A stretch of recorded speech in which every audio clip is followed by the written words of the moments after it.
Terima kasih kerana memilih kami pada waktu ini. 30 minit di Sirius Utama, anda bersama saya, Atira Minuddin.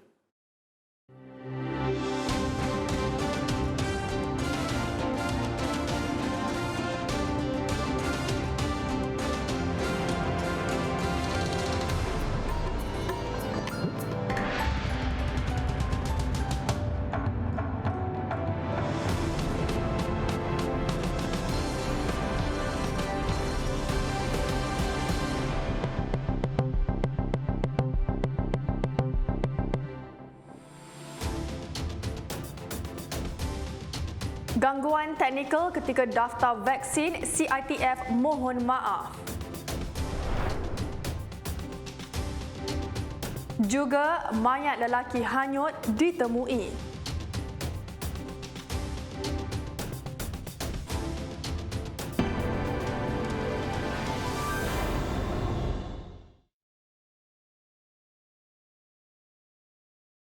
Dua tren transit aliran ringan LRT yang terbabit dalam kemalangan Isnin lalu berjaya dibawa keluar awal pagi tadi. Ia lebih awal daripada tempoh 3 hari yang dijanjikan selepas pasukan tim Recovery Rapid Rail yang bekerja 3 shift tanpa henti.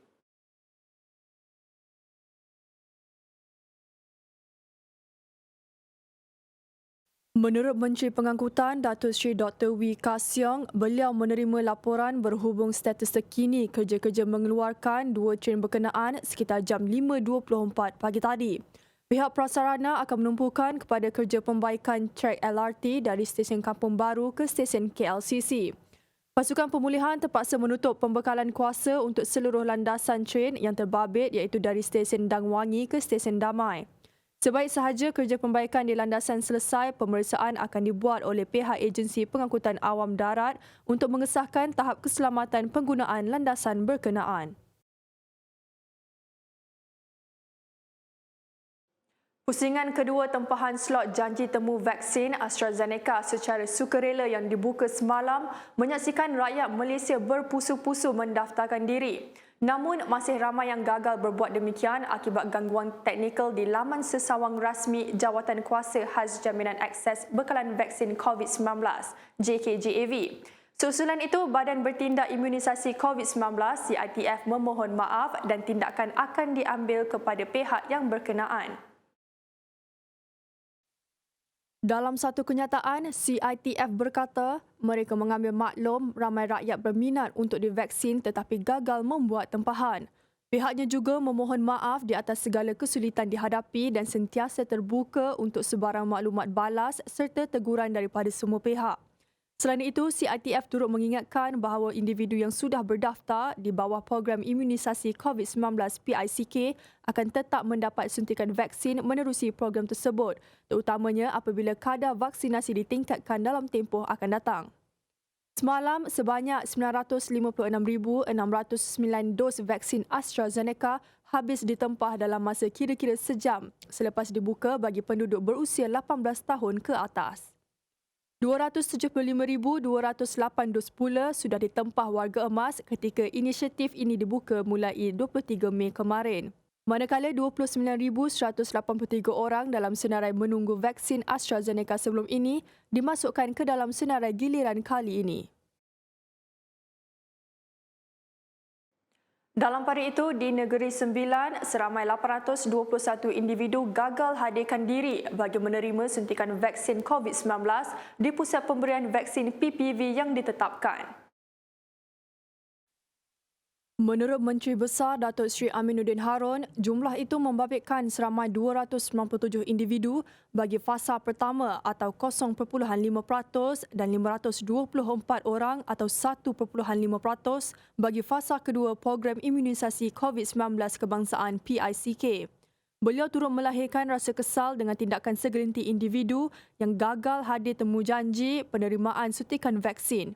Tambahnya, kerajaan negeri berharap orang ramai yakin dengan vaksin yang disediakan oleh kerajaan dengan hadir pada setiap janji temu untuk menerima suntikan yang ditetapkan. Dalam pada itu, di Perlis, lebih 3,000 orang atau 16.57% tidak hadir menerima suntikan vaksin COVID-19. Setiausaha Kerajaan Negeri Perlis Azman Muhammad Yusof berkata, sehingga semalam seramai 74,910 orang mendaftar untuk menerima suntikan vaksin COVID-19 di negeri itu. Yang sudah menerima suntikan vaksin pula seramai 25,326 individu bagi dos pertama, manakala 18,000 orang pula sudah melengkapkan dos kedua. Tambahnya, antara alasan yang diberikan adalah seperti penetapan tarikh janji temu yang tidak sesuai dan tiada pengiring yang dapat membawa mereka ke pusat pemberian vaksin dan juga tidak sihat. Jabatan Kesihatan Negeri JKN Perlis sentiasa memberi kemudahan kepada mereka untuk melakukan penjadualan semula temu janji melalui pemberitahuan tarikh baharu di MySejahtera secara automatik. 3 lokasi di Perlis dijadikan sebagai PPV iaitu di Dewan 2020 dan Dewan Warisan di Kangar dan Dewan Seri Melati Berseri. Di Perak pula, lebih 9,000 penduduk tidak hadir menerima suntikan vaksin COVID-19 sejak program imunisasi COVID-19 kebangsaan dimulakan. Menurut Pengarah Jabatan Kesihatan Perak, Datuk Dr. Ding Lai Ming, ia merupakan jumlah yang dilaporkan bagi penerimaan vaksin fasa kedua dos pertama. Sementara itu, di Melaka, seramai 3,612 individu yang sudah dijadual untuk mengambil vaksin bagi dos pertama gagal hadir pada hari dan waktu yang ditetapkan. Dan bagi pengambilan dos kedua pula, seramai 322 individu tidak hadir. Menurut data dikeluarkan Jabatan Kesihatan Negeri sehingga kemarin, seramai 15,637 individu sudah ditetapkan janji temu bagi pengambilan dos berkenaan. Sabah semalam mencatatkan 2 lagi kluster baharu yang masing-masing membabitkan aktiviti kunjung mengunjungi dan merentas negeri menyambut Aidilfitri. Jurucakap Perkembangan Harian COVID-19 Sabah, Datuk Masidi Manjun berkata, 2 kluster terbabit iaitu kluster Sungai Pukul di daerah Tawau manakala kluster Kauran Duruk pula membabitkan daerah Keningau. Kluster Sungai Pukul di Tawau membabitkan jangkitan semasa aktiviti kunjung mengunjung sempena sambutan Aidilfitri di mana kes indeks adalah suri rumah berusia 63 tahun disahkan positif COVID-19 di Hospital Tawau pada 22 Mei lalu selepas mengalami gejala sejak 18 Mei lalu. Bagi kluster Kauran Duruk di Keningau pula, kes indeks adalah wanita berusia 30 tahun yang pulang bercuti ke Sabah untuk menyambut Aidilfitri pada 12 hingga 22 Mei. Dalam masa yang sama, masih dimaklumkan jumlah kes harian COVID-19 semalam kekal mencatat sebanyak 3 angka. Lelaki yang hilang selepas menyelamatkan adik lelakinya di Sungai Perak beberapa hari lalu, akhirnya anggota bomba menemui mayat lelaki tersebut awal pagi tadi, kira-kira 100 meter dari lokasi kejadian. Ketua Balai Bomba dan Penyelamat BBP Hutan Melintang Zulkafli Abdullah berkata, Muhammad Aminul Hadi Ahmad Kamal, 21 tahun, ditemui di permukaan sungai pada 3.30 pagi. Operasi pencarian tamat pada jam 6 pagi sebelum diserahkan kepada polis untuk tindakan lanjut. Terdahulu, mangsa bersama adik lelakinya berusia 15 tahun dan beberapa rakan sekampung mandi di Sungai Perak, Kampung Tebing Rebak. Dilaporkan adiknya tiba-tiba dihanyutkan arus sungai sebelum diselamatkan, kemudian mangsa pula tenggelam dihanyutkan arus deras. Malang tidak berbau apabila seorang penunggang motosikal berusia 24 tahun maut selepas dihempap sebatang pokok berhampiran sebuah stesen minyak di Templer, suasana rawang menghala ibu negara malam tadi. Menurut penolong pengarah operasi Jabatan Bomba dan Penyelamat Malaysia JBPM Selangor, Hafizah Muhammad Nur, 9 anggota menaiki 2 jentera dari Balai Bomba dan Penyelamat BBP Selayang digegaskan ke tempat kejadian sejurus pihaknya menerima panggilan kecemasan. Setibanya anggota di lokasi, mereka mendapati sebatang pokok tumbang secara melintang di jalan. Kejadian dipercayai berlaku akibat dari hujan lebat serta angin kuat menyebabkan pokok yang berada di bahu kiri jalan tumbang dan menghempap lelaki berkenaan. Lelaki berkenaan disahkan meninggal dunia oleh pihak Kementerian Kesihatan Malaysia KKM.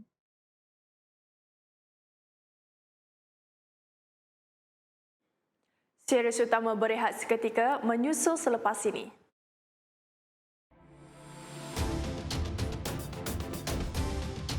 COVID-19 India cecah 27 juta kes.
Bertemu kembali.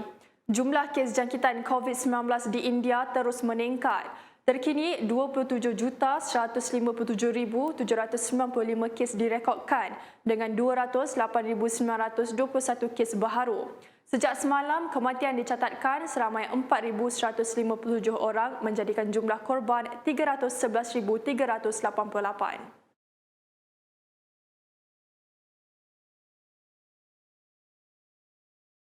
Jumlah kes aktif harian menunjukkan penurunan berbanding sebelum ini, menyaksikan kes aktif ialah sebanyak 2,495,591.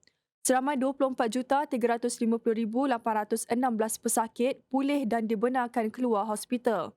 Program suntikan vaksin COVID-19 sudah pun bermula pada 16 Januari lalu dan sehingga kini sebanyak 200,662,456 dos sudah diberikan. Ketika ini, seluruh negara sudah pun melaksanakan suntikan vaksin fasa ketiga yang melibatkan penduduk berusia 18 tahun ke atas. Namun, usaha tersebut berdepan masalah kekurangan vaksin. 3 vaksin digunakan di India iaitu Covishield, Covaxin dan Sputnik V buatan Rusia. Di Sri Lanka, pihak berkuasa mereka berhempas pulas mengawal kebakaran kapal kontena yang sudah berlarutan selama seminggu.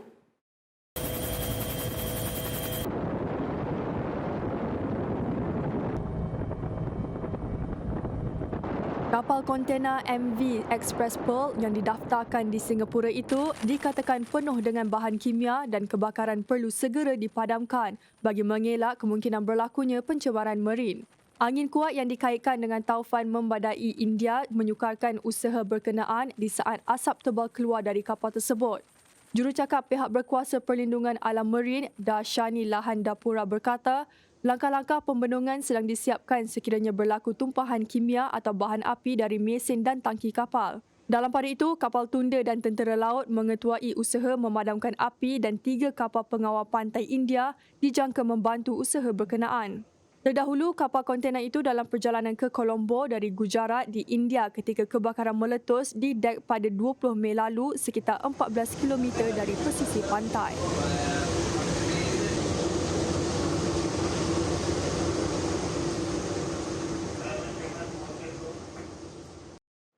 Hamas berikrar tidak akan menyentuh sesin pun dana disalurkan menerusi bantuan antarabangsa bagi membina semula Gaza yang musnah akibat serangan Israel.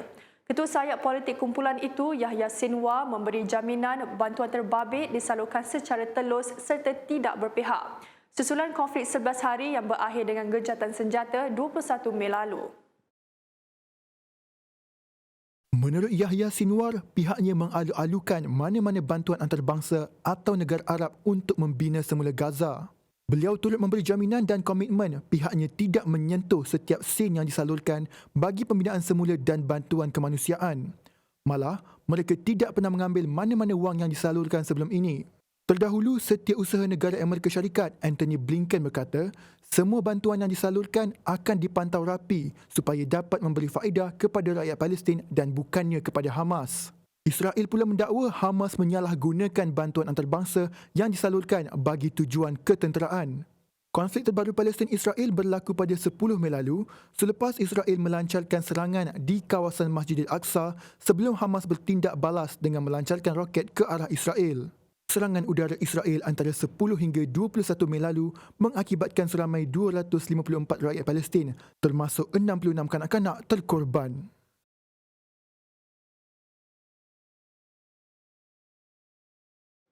Lebih 5 juta penduduk Melbourne diperintah berkurung selama seminggu susulan penularan baharu COVID-19. Lebih membimbangkan apabila banyak jangkitan virus yang lebih kuat dan pantas dikesan dikenal pasti sebagai B1617.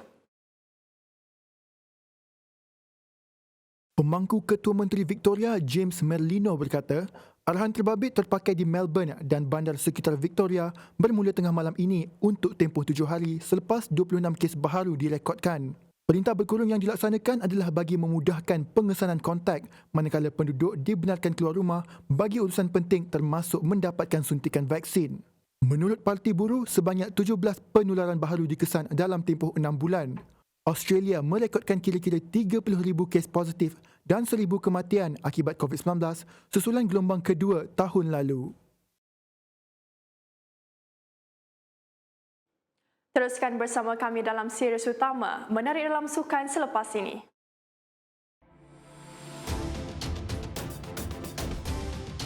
Villarreal julang Piala Europa.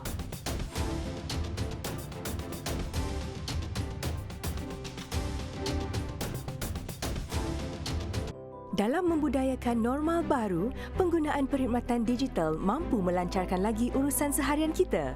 Ikuti contoh Adam mengadaptasi normal baru di tempat kerja. Sebelum memasuki bangunan, dia menggunakan aplikasi MySejahtera untuk membuat penilaian kesihatan kendiri bagi memastikan dirinya berisiko rendah dan mendaftar masuk ke lokasi. Kemudian, dia merekodkan kehadirannya di portal SpotMe. Di dalam lift, Adam dan pegawai-pegawai lain berdiri mengikut penjarakan sosial yang betul. Sebelum ke mesyuarat, Adam menyemak dokumen yang diperlukan menerusi sistem DDMS. Semua pegawai duduk dengan jarak 1 meter. Mesyuarat ini juga dilaksanakan secara telesidang menggunakan MyGov UC. Ekonomi pasca COVID-19 ternyata mencabar, namun telah membuka peluang pekerjaan baru, terutamanya dalam ekonomi digital. Ini mendorong Khairul untuk meningkatkan kualiti hidupnya. Dia mendapatkan maklumat tentang memulakan perniagaan di portal Malaysia Biz. Dalam mengadaptasi normal baru ini juga, anaknya sedang giat mengikuti pembelajaran secara dalam talian. Demi masa depan keluarganya, Khairul membuat keputusan untuk mendaftarkan perniagaan barunya. Tahukah anda tentang pendigitalan KKM? Pesakit kes ringan seperti Laila kini boleh menempas slot temujanji secara dalam talian di portal MyHealth. Di klinik, jururawat menjana surat pengesahan dan pengakuan pegawai Laila menerusi EGL. Sementara itu, Dr. Muizzuddin sedang memberikan penilaian kesihatan susulan secara maya. Apabila tiba giliran Laila, dia menerima rawatan yang sewajarnya. Dr. Muizzuddin kemudian merekodkan maklumat kesihatan pesakit ke dalam sistem HIS. Kita harus bergerak seiring dengan perubahan masa. Pendigitalan ialah normal baru. Kita guna, kita sokong, kita mampu.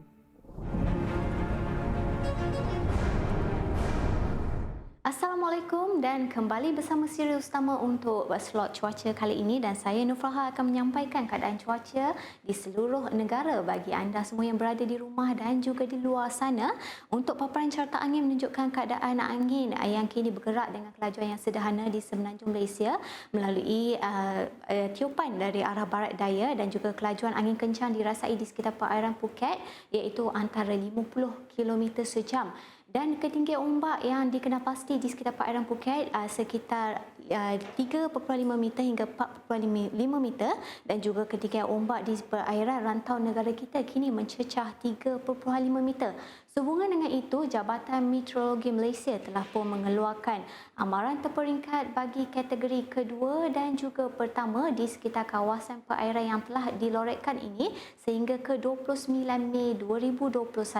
Keadaan angin kencang dan laut bergelora ini adalah amat berbahaya kepada semua aktiviti perkapalan termasuklah perairan, bubuk kecil, rekreasi laut dan juga sukan laut. Oleh yang demikian, kami menasihatkan penduduk awam agar sentiasa berwaspada ketika berada di kawasan perairan berkenaan. Seterusnya kita perhatikan kepada paparan imej satelit semasa iaitu litupan awan dan juga kelembapan yang tinggi lebih tertumpu di sekitar negeri-negeri pantai barat semenanjung Malaysia yang menyebabkan hujan dan ribut peti yang sedang berlaku di beberapa tempat di seluruh semenanjung Malaysia ini dijangkakan akan berlanjutan sehingga ke malam nanti, manakala di Sabah dan Sarawak tiada hujan setakat ini, namun demikian ribut petir di 1-2 tempat kini dikenal pasti di sekitar bahagian utara dan juga barat Sarawak. Dijangkakan keadaan ini akan berlanjutan sehingga ke malam nanti melibatkan negeri-negeri pantai barat semenanjung Malaysia termasuklah di bahagian Kuching Sarawak serta di bahagian Sandakan dan Tawau negeri Sabah. Sekian sahaja informasi cuaca untuk kali ini. Seterusnya kita lihat paparan ramalan hujan bagi bandar-bandar utama di seluruh Malaysia sepanjang malam nanti. Saya Nufraha. Assalamualaikum.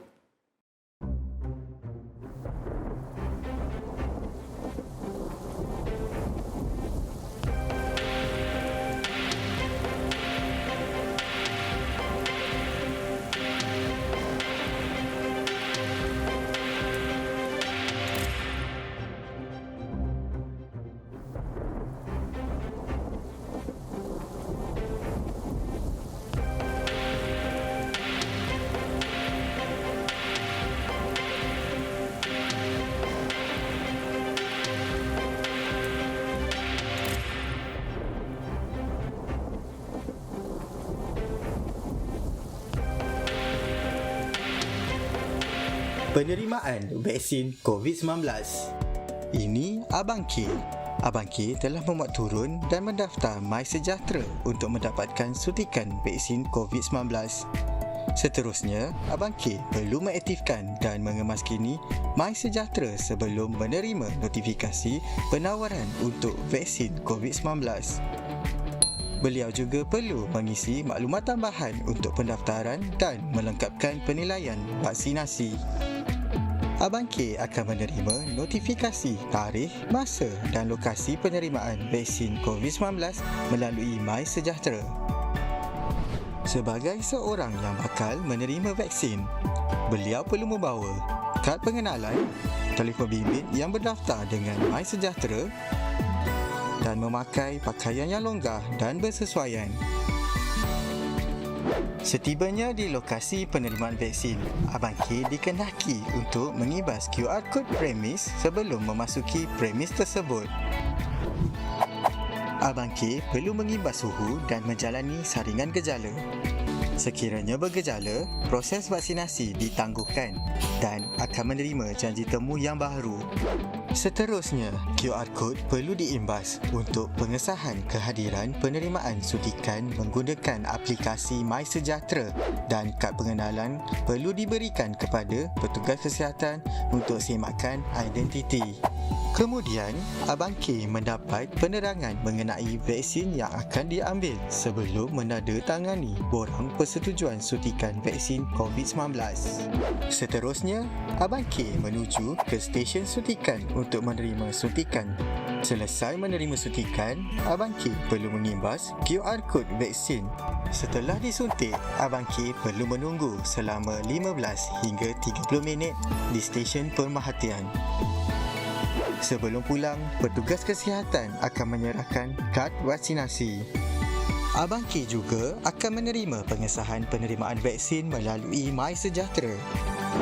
Abang K mendapat notifikasi peringatan untuk pemberian dos kedua vaksin COVID-19 3 hari sebelum tarikh janji temu yang ditetapkan. Selepas menerima dos lengkap, Abang K akan menerima CJ digital melalui MySejahtera. Vaksin selamat, berkesan dan berkualiti. Lindung diri, lindung semua.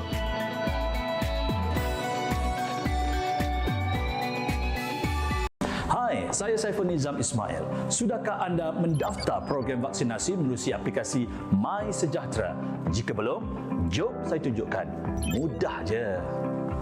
Pastikan aplikasi MySejahtera anda telah dikemas kini.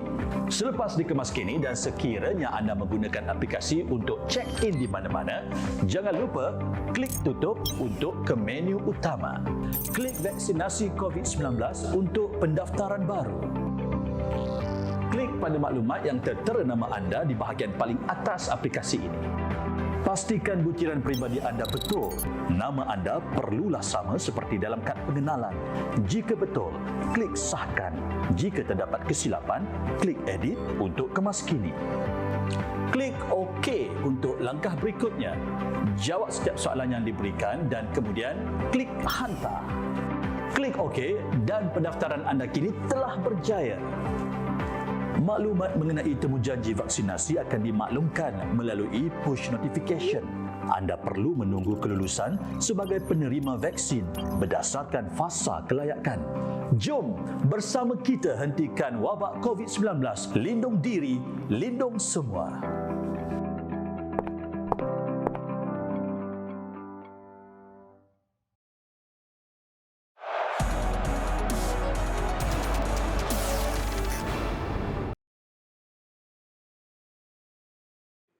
Baik, kita kembali dengan berita sukan.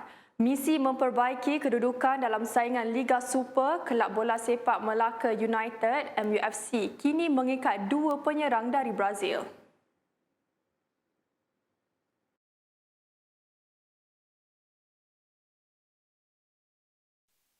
Kedua-dua pemain itu bakal menggantikan tempat pemain import dari Montenegro, Stefan Nikolic, dan penyerang dari Brazil, Alex Goncalves. Giovanni, 26 tahun, bermain dalam Serie D Brazil mewakili klub Caxias do Sul. Manakala Adriano, 26 tahun, juga dari liga yang sama tetapi beraksi untuk klub Galvez Esporte Club. Menurut Pegawai Eksekutif MUFC, Datuk Seri Justin Lim, dengan pengalaman yang ada pada kedua-dua pemain import itu, diharap dapat memperkuatkan lagi jentera barisan hadapan skuad berkenaan. Melaka United yang beraksi dalam 13 aksi perlawanan Liga Super sebelum ini bergelut dengan prestasi apabila terhumban di kedudukan kedua tercorot dengan 11 mata. Beralih ke sukan antarabangsa, final Liga Eropah, Villarreal kejutkan Manchester United dengan membenam pasukan itu 11-10 menerusi sepakan penalti selepas terikat 1-1, sekaligus mencipta sejarah apabila berjaya menjulang trofi sulung buat skuad itu. McTominay. Villarreal mendahului permainan menerusi Gerard Moreno di minit ke-29 sebelum Edinson Cavani menyamakan kedudukan di babak kedua. Namun, kedua-dua pasukan gagal menambah gol dan perlawanan terpaksa diheret ke sepakan penalti.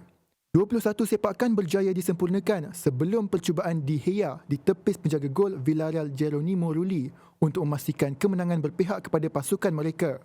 Selepas hanya menamatkan saingan La Liga di tangga ke-7, Villarreal berjaya menebus tiket Liga Juara-Juara musim depan menerusi kejuaraan Liga Eropah ini. Trofi terakhir Villarreal adalah kejuaraan Division 3 Spanyol pada tahun 1970 dan 2 Piala Intertoto pada tahun 2003 dan 2004. Villarreal are winners of the UEFA Europa League 20. Di Lausanne, pemain bola Sweden dan AC Milan Zlatan Ibrahimovic didenda RM252,569 oleh Kesatuan Bola Sepak Eropah UEFA selepas terbabit dalam syarikat perjudian. Presiden Badan Rayuan UEFA turut mengarahkan pemain berusia 39 tahun itu menarik diri daripada sebarang kaitan dengan laman sesawang perjudian. Perbuatan Ibrahimovic melanggar peraturan UEFA berkenaan integriti perlawanan dan pertandingan. Pun begitu, AC Milan turut didenda €25,000 bersamaan RM126,284 di atas kesalahan pemainnya mempunyai kaitan keuangan dengan syarikat pertaruhan.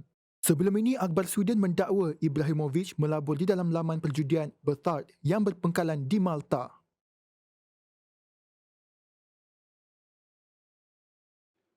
Sekian dulu series utama buat masa ini. Amalan menjaga SOP sudah menjadi sebahagian daripada hidup kita. Kekalkan penjarakan sosial dan terus lindungi diri dan keluarga bagi memutuskan rantaian COVID-19. Salam hormat dan Assalamualaikum.